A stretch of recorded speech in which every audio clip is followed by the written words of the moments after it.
Good morning, Mr. Wright. Good morning, Maggie. So, what do you think is going to happen today, sir? Yesterday's session didn't go so well and then ended in a giant mystery. That's true. And we still haven't solved a single part of it yet. Are you okay, Nick? Are you okay, Nick? Huh? Oh, yeah, of course. I saw that little flash of doubt in your eyes. No, that wasn't doubt. That was, determination. Why don't I believe you? It's nearly time, Maggie. You better go into the defendant's seat. Roger, don't let me down, Mr. Wright. I'm counting on you. Hey, pal. Hey, Detective Gumshoe. Quit stressing Maggie out. She doesn't need that. How did you know she was stressed? I was watching through the doorway. Oh. You look like you lost the case already. Show a bit of confidence, will you, pal? Yeah, maybe this'll help. Huh? Have you taken up aromatherapy too? Not in a million years. Don't tell me that you don't remember this thing. Come to think of it, that doesn't look like one of those aromatherapy bottles. This is the small bottle that turned up in the Trisbeyond's kitchen a couple of days ago. Wow, look at all these little bottles. Oh, they're aromatherapy oils. He's got so many. They're overflowing onto the floor. Hey, wait a minute. There's one bottle that's different from all the others. Well, what do you know?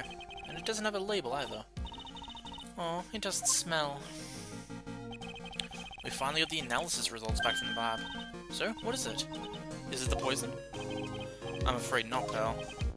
It's medication. Medication? Yeah, for ears. Topical use only, apparently. For ears? You mean... Yeah, it's the medication Glenn Elg was using for his ruptured eardrum. What was Glenn Elg's ear medication doing in the kitchen? What about the unattended fingerprints? Anything on that? Someone screwed up, so they only had time to analyze the contents of the bottle. Another hour. Another hour and they might have gotten something on the prints, but... that's gonna weaken its impact as a piece of evidence. Okay, pal, this is it. Make sure your defense is impregnable today. Today's trial. I'm gonna expose that guy for what he's done, or my name isn't Phoenix Wright. January 8th, 10 AM, District Court, Courtroom number 4. Court is now in session for the trial of Maggie Bird. The defense is ready, Your Honor. Oh, Godot. Ready and waiting as always, Your Honor. Very good, then we'll get underway at once. Yesterday we heard the testimony of Mr. Victor Godot. He claims to have witnessed the defendant putting a powder into the victim's coffee. However, the witness's testimony was plagued with a number of problems. Yeah, I'm just gonna do the next one. The mark on the rim of the cup shows that the victim drank from it with his right hand, but according to the old man's testimony, he picked it up with his left. Thank you, Mr. Godot. Furthermore, according to the witness's account, the victim was listening to the radio with an earpiece in his left ear. Yet the victim's left eardrum was ruptured, which made him effectively deaf in that ear. It's amazing how many contradictions a single case can have, huh, Nick? Yeah, I guess. This song, I love it. Huh. Allow me to enlighten you, Your Honor. The world you see keeps turning and we must turn with it. You've lost me already, Mr. Godot. Don't let the mysteries of yesterday's mystify you today. Only losers think like that. You've got to change with times. That's one of my rules. Are you implying that you've resolved these contradictions? You know the answers to those riddles? The old guy wasn't just throwing seeds in here, he was throwing us off the scent. And today I'll prove it. Oh yeah, prove it. Very well, let the first witness take the stand. Oh shit. And you are? Oh, bonjour everyone. I am Jean Armstrong, the owner and the head chef of La Trisbeyond restaurant. Enchanté. Forgive me for asking, witness, but are you a woman? Oh la la, monsieur. As you can see, I am a Laperton Parky gentleman. No? On the day of the incident, you were in Charles Beyond's kitchen. Isn't that right? With you, Monsieur. Monsieur. Everything feels right.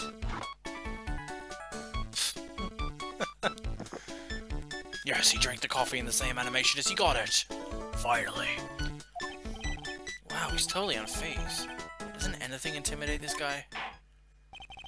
Very well, your testimony, please, witness. Please tell the court what happened the day of the trials beyond. Whoa, volunteers. I don't know what that means. At trials beyond. When it all happened, there were just 2 customers in my restaurant. I remembered I was experimenting with some new art, decors that day. Like having a large mirror between the tables, for example. Oui, perhaps that is why the old man was looking at. The cup, the earpiece, and the glasses. He would have seen everything in reverse, non? Mirror? Oui, un grand mirror, la most enormous mirror.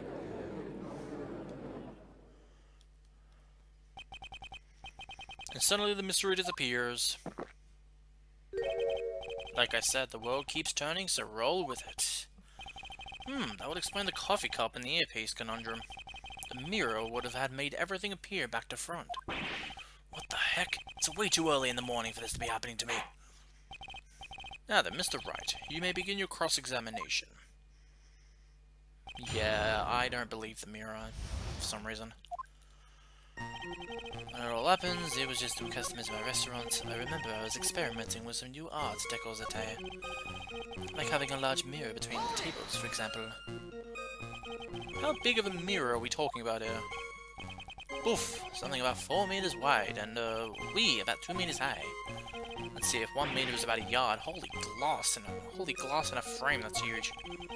I was intending to install it on the ceiling eventually. The ceiling? Was there a mirror on the ceiling? I don't remember. Was, no, but I decided not to go through with it and say, what should I do? Should I ask him about the mirror or not? Yeah. If he really had such a large mirror in the restaurant, someone would have noticed it. But there's nothing about a mirror in Mr. Kudo or Maggie Bird's testimony. But... You didn't ask, Trite. You have only yourself to blame for such sloppy work. What? A mirror was delivered to Trusby on the day before the incident. Really? As Mr. Armstrong testified, he was carrying out some design changes. And as it turned out, he didn't actually use the mirror in the end. This just doesn't add up. Even if a mirror was delivered to Trusby on, it doesn't prove that it was in the restaurant on the day of the crime. Huh. If you want to doubt someone, Trite, look in the mirror. I'm sure the person looking back at you would be dubious enough. So the witness yesterday had seen the victim reflected in a mirror. Oui, perhaps that is why the old man was looking at. The cup, the earpiece, and the glasses. He would have seen everything in reverse, no? Whoops. It's kinda hard to believe everything's the fault of a mirror, but you think old CD saw everything through a reflection? If he did, it would explain all the contradictions in his testimony. But that just makes the situation worse for Maggie. There's gotta be something in that old man's testimony. We've just got to dig deeper. He'd say everything was in the right side, wouldn't he? Because he'd see it in the right. So, let's do this. The coffee cup, the earpiece, and the HMD. Let's think back over Mr. Kudo's testimony for a second, shall we? The boy was wearing the earpiece on the same side as the green legs and the specs. No question, you can look me up if I'm wrong. You can look me up if I'm wrong. It was his left ear, without a doubt. So, to summarize, we were told both the HMD and the earpiece were on the victim's left side. Now, if Mr. Kudo saw all that as a reflection in a mirror, it means both the HMD and the earpiece were actually on the victim's right side. Exactement, you see, monsieur, now that you think about it, it is not so hard, non?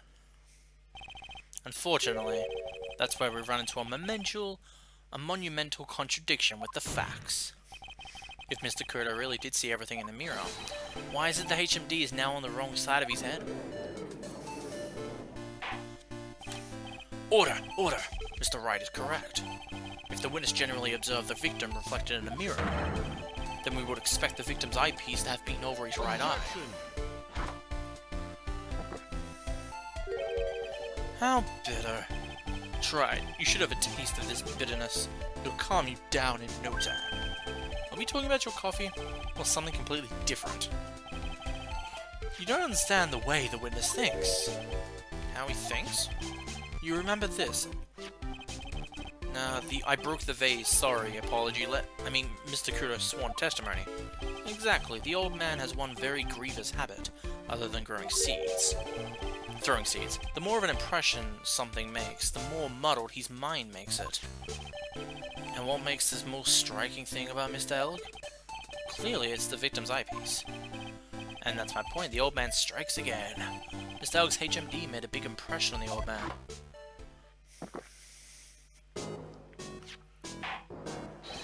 I saw the earpiece and those newfangled spectacles he was wearing. Oh yes, they were both on his left ear, do you hear? His left ear! Huh. Well, trite. That's the worst but best impression of Kudo ever. Wow, I really thought he was old CD for a minute there. Godot's good.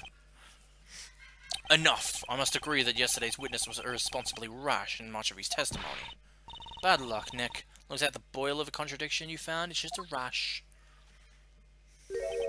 A mirror can't be beaten by a handful of seeds, nor can it lie.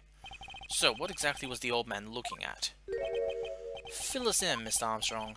Go on, tell the court. We're all ears. Get it?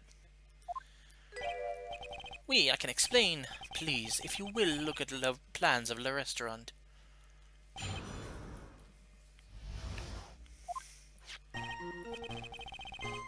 Alors, is everyone sitting comfortably? The mirror, it was in the middle of the restaurant dividing the two halves. There is only one seat from which you could have seen an image of the victim. That was the seat at the table next to the victim's. That was where the old man was sitting.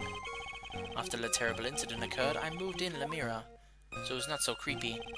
But naturally, I did not touch anything else.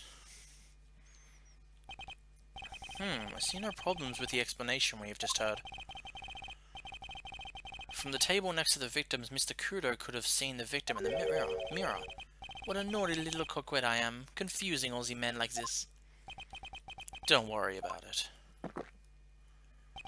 We can keep up except for the guy breaking out in cold sweat over there again. I hate this guy. You said you didn't touch anything else apart from the mirror. Are you quite sure about that? Volunteers, of course. Very well, Mr. Wright. Your cross-examination, if you please. The mirror. I believe you did touch something else, though.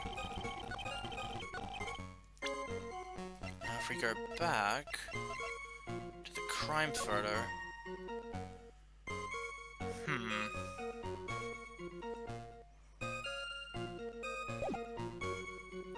Photo of the scene taken from near the kitchen. I think he did touch something there. This piece of evidence contradicts with testimony we've just heard, Your Honor. The crime photo? Yes, the picture clearly shows something that theoretically should not exist. What on earth do you mean by that, Mr. Wright? Should not exist? Huh, sounds like you're describing yourself, Wright. Now then, if the defense would please clarify its statement. What is the something that should not exist in this photo?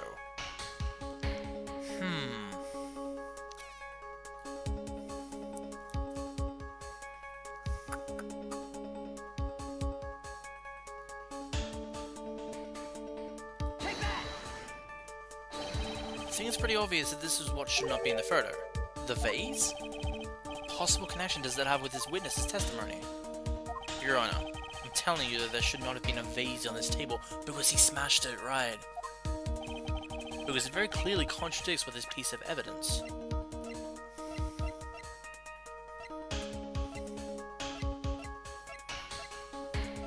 Where is it? There. There's one thing that was clearly demonstrated by yesterday's testimony. Mr. Kudo broke the vase that was on the table where he was sitting. And yet, as the court can see, there is an unbroken vase on the table next to the victim. Why? Because Mr. Kudo was not, in fact, sitting at the table next to the victim at all. Objection! Don't be an idiot, Wright. That's impossible. The seat's the only one Kudo could have seen the victim's reflection from. Exactly. There is only one conclusion we can draw from this contradiction. There is no mirror in Tribune that day. Your testimony, Mr. Armstrong, is an elaborate lie. Objection! Don't try to confuse the court, Wright. Obviously, the witness cleaned up the vase, while the police were taking their time getting to the crime scene. Unfortunately, Mr. Godot, that doesn't quite work for me. Mr. Armstrong already testified to the contrary in his own words. I did not touch anything else except the mirror. Urgh. Gah! Well, witness, what do you have to say for yourself? I was right. There was no mirror in the restaurant that night. In light of this revelation, we take back the original problem. Why did the victim have an earpiece in the air in which he couldn't hear? You only get one shot in the life. There's no turning back. If you want to claim that the mirror wasn't there, Trite, then this problem is all yours. How do you explain what the old man saw? If I can answer this, then I'll be much closer to the truth. I can feel it. Are you gonna be okay? Can you really solve this contradiction, Nick? There's more than just one. There's more than just this one contradiction, man. What do you mean? Remember what Maggie told us?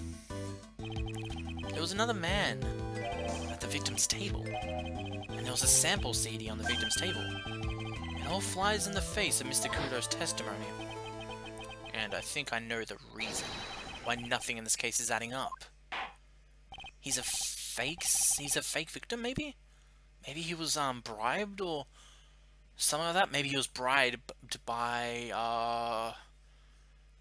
the girl, what's her name, Viola, isn't it? Because she must have seen the old man come there regularly and figured, oh, he comes here regularly, we'll probably just make an excuse that he was here today, and he saw it. Yes, Your Honor. The reason behind all the contradiction in Mr. Kudo's testimony is simple.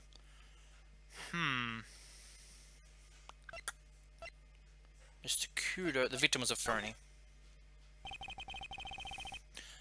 This case is riddled with contradictions, yet there is one very simple answer that clears them all up. And what is it? The incident Mr. Kudo witnessed and the incident the victim experienced were two completely different events. What? Yes, the victim that Mr. Kudo saw wasn't Mr. Glenn Elg at all. It was an imposter, a phony, pretending to be Mr. Elg. Obviously, unlike the victim, there was nothing wrong with the imposter's left eardrum. That's how he ended up wearing the earpiece in his left ear by mistake.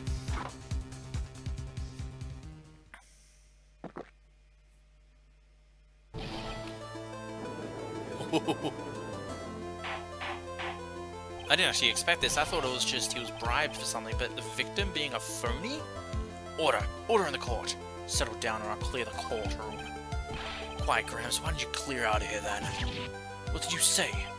Trite, are you saying that what Mr. Kudo saw was a setup? Yes. Someone pretended to be Glenn Elg and acted out the cold coffee poisoning. All for the express purpose of creating a witness out of Mr. Victor Kudo. Get real, Trite. Why would anyone want to do that? Isn't it obvious? The thing Mr. Kudo was most insistent about in his testimony. The serving girl brought him a Javicino, but she put something in it. That's the serving girl right there in the defendant's chair. I remember her well. It's so hard to believe, but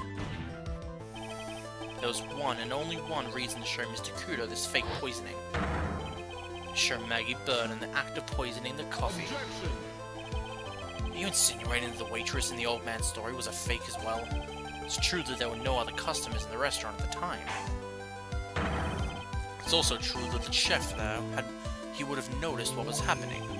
That's right. Well, witness, if your restaurant really was the scene of such theatrics, you would have known about it, correct? Oh la la, this is most difficult for me.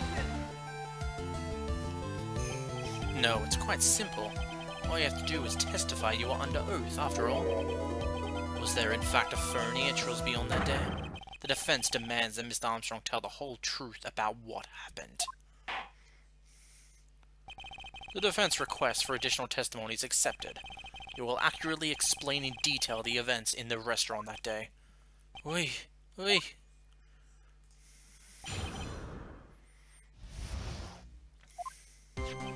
Le victim, Monsieur Elg, he came to my restaurant alone.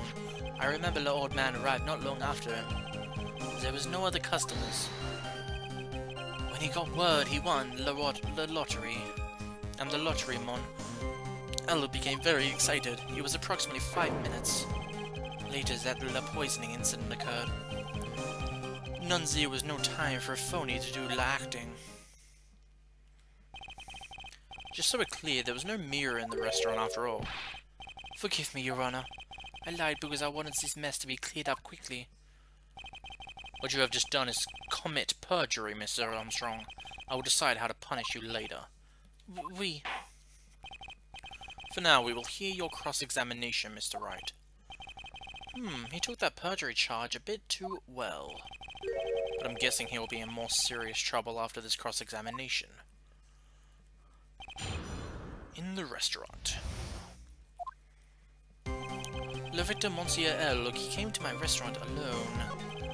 I remember the old man arrived not long after him. How long? By old man, you mean Victor Godot, correct? Oui, he comes often for my special coffee. I drank your coffee once, Mr. Armstrong. It's special, I'll give you that. It's worth a sip just for the experience. Oh, you make me so happy, Monsieur. You are most welcome anytime. I said it was worth one sip. Nothing more. And so old Mr. Godot arrived at the restaurant around the same time as the victim. Maybe I should ask about his arrival in more detail?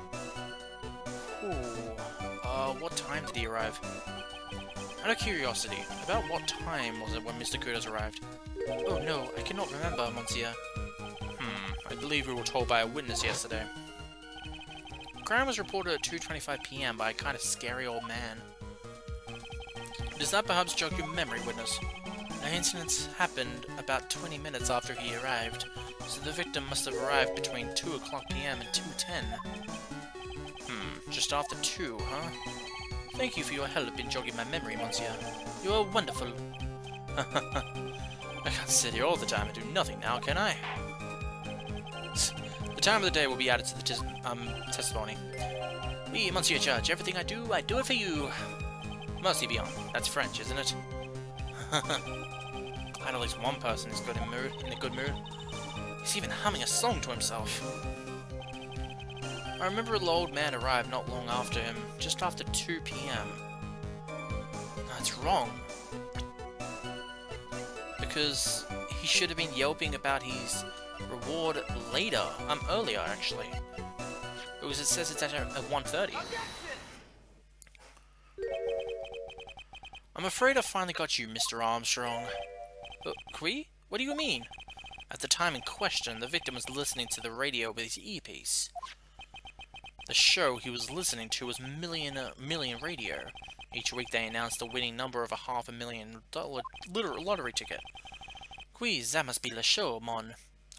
Showmon. Showmon? I can't see any problem with this testimony, Mr. Wright. I wonder... You say the victim arrived at your restaurant after 2 PM, correct? Oui, I am sure of it. I remember it perfectly now. I know it was that time because I had just finished serving the lunch menu. Get to the point, right, if you have one. That show was broadcast live at 1:30 PM, and it claims to be the most thrilling 10 minutes of your life. It's on the air at 1:30? Now, supposedly the victim made some noises when it was announced that he had won. And yet, I don't believe his cry of joy could have occurred after 2 PM. Because the show had already finished more than 30 minutes earlier by that time. The victim, we've been told about, has done nothing but the impossible. Listening to the radio with a ruptured eardrum. Catching a show that was already over. This is only one conclusion you can draw from these facts. The victim was an imposter, acting out the poisoning 30 minutes after the real murder. Yes, there were 2 Glen Elgs in Trosbjorn that day. The real Glen Elg, now dead, having been poisoned by the real killer. And the phony Glen Elg, acting out the events for Mr. Godot to witness.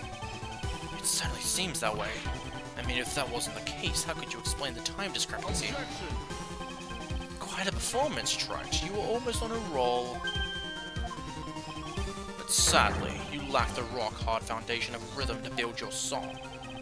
What is this? Music Theory 101? Let's recap. According to your imaginative theories, now just after 2 PM. Phony Elg is performing a pay for the benefit of Mr. Kudo.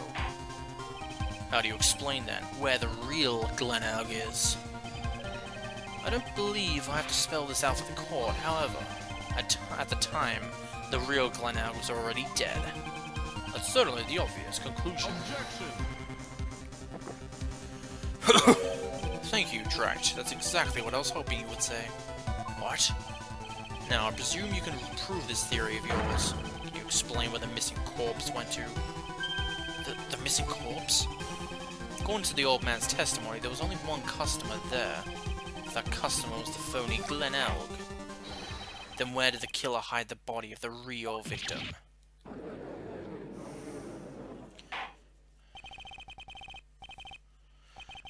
If your theory is to stand up to examination by the court, you must provide us with proof by answering the prosecution's question. Where did the killer hide the body? Yes, Your Honor. No conjecture, Trite. Let's hear some facts for once. Show the court a piece of evidence that proves where the body was hidden.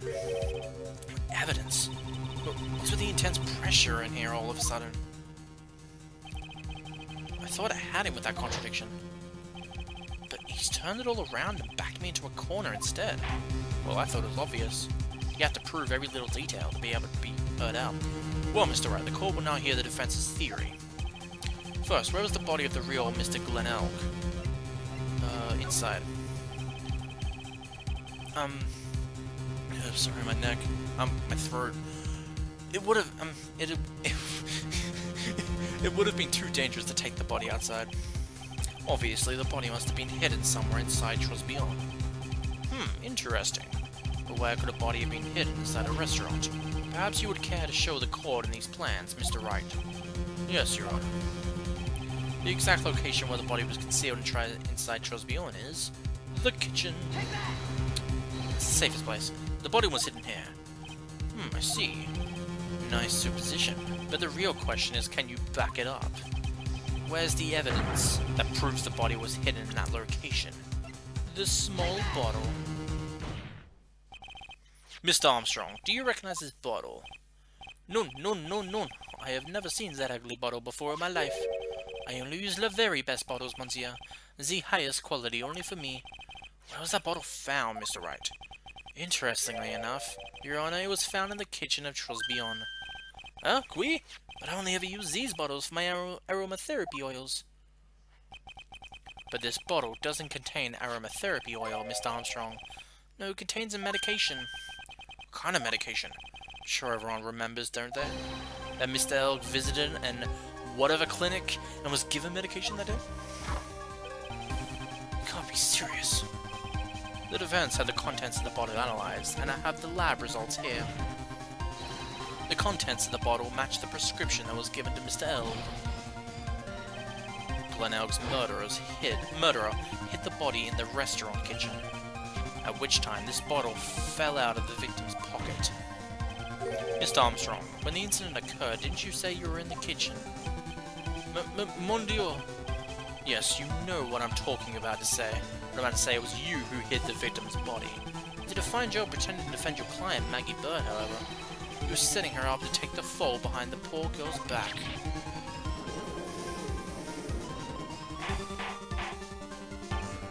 Order! This is an extraordinary development. Witness, did you murder Mr. Glen Elg? Never! I could not do such an horrible thing. What the hell? No! Just by the way, that no times it by about 10,000, and that's what he said. Mr. Godot!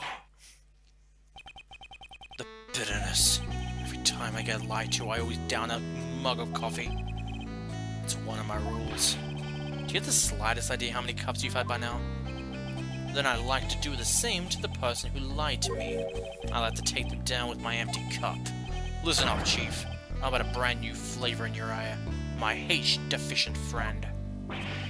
Jevers, demand a pardon. Please, you must hear me out.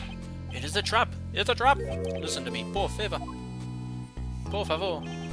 Por favor. I've heard that somewhere before. I think it's like Assassin's Creed. I've heard it. Por favor. Yeah, yo hablo español, Mr. Armstrong, and por favor is Spanish. I'm only going to ask you once. Did you do it? None. None. Absolutely none. I simply... Let's hear it. You got one shot. That's a very sad game. Right, Gramps. Witness, the court will permit you the chance to make one final statement. If you lie under oath again, Mr. Godot's coffee mug awaits you, as does my gavel. But oui, it is clear. Are they always saying the movies? I've got a bad feeling about this. Very well, begin your final testimony, Mr. Armstrong. The confession. It is true, I hid the la body in the kitchen. A man forced me to do it, I had no choice. I had to go along with him because there was a reason why I could not refuse. But I did not kill him, I swear it, you must believe me. You were forced? By who? I cannot say, or I will be erased. Let's try a different question then. When Mr. Elk died, was he really the only person at his table? There was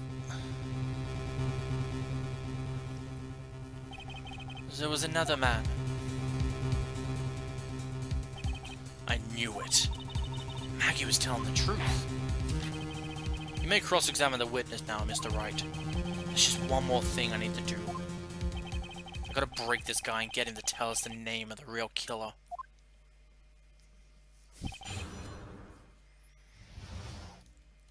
And I know exactly who it is. Man forced me to do it, I had no choice. I wonder who that man was. Let's end this dance of ring around the rosy, Mr. Armstrong. This is the man that you've been referring to. Who is that? I feel like I've seen him somewhere before. Oh, I don't know. Maybe a month ago in this very courtroom? This man is Furio Tiger. He's the manager of a loan office called Tender Lender. There's no point trying to hide the truth anymore, Mr. Armstrong. I know you couldn't go against Mr. Tiger, at least not while he had this on you. A $500,000 loan from a black market loan shark. And you had no way of paying it back, did you? That's why you were forced to do anything this man told you. It is as you say, Mr. Armstrong. The Tiger. He told me he was going to use my restaurant for a business rendezvous. On the day in question, he was meeting the victim to demand that he repay his loan. I don't know why it happened like that. I just did what he told me to do. I had no choice. I carried the body and inconsistent Maggie out of the dining area and into the kitchen. After that, I just tried to forget what I had seen. I think we can now safely say that the man who forced your hand was Mr. Furio Tiger. I'm not sure if it's Tiger or Tiger. I'm gonna say Tiger. I do have one further question for you, Mr. Armstrong. The poison the lottery ticket would have recovered from the defendant's apron pocket. Was that your doing as well? No, I know nothing about that. Making it look like it was Maggie who had done it, I was not. It is despicable. Mr. Godot, you will summon this Furio Tiger as a witness. I doubt that can be arranged today, so we will adjourn for now. Proceedings will continue tomorrow. He's already got him, hasn't he? 30 minutes. What? The trial will go on. I'll see to it myself. I need half an hour to get that guy on the stand. Not a minute more. How the... Don't sit back and relax yet, Trite. No one knows if that chef is really telling the truth or not. This trial could still go either way. Very well. Your request is granted, Mr. Godot. We will resume once Mr. Tiger is ready to take the stand. Until then, court is adjourned for a 30-minute recess. Here we go.